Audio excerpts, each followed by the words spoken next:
কি করছো? কি করছো? বাড়ি তো ফিরে পড়েছি, এসেই তো তোদের খাবার আবদার শুরু হয়ে গেছে।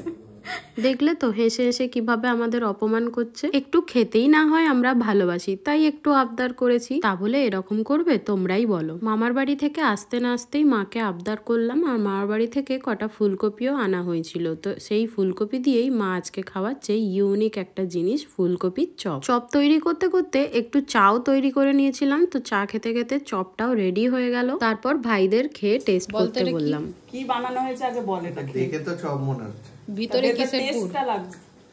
শুধু আলু তো নয়, কিছু দিয়েছে মনে হচ্ছে। ফুলকপি দিয়েছে, আর বাদাম দিয়েছে, আলু দিয়েছে।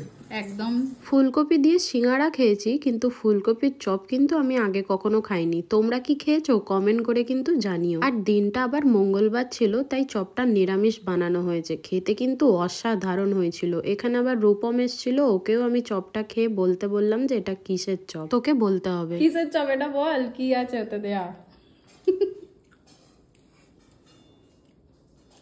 কপি। কারেক্ট, আপনি 1 কোটি টাকা জিতে গেছেন। কপির চপ একদম হেভি হয়েছে। সাত কারো, সাত কারো।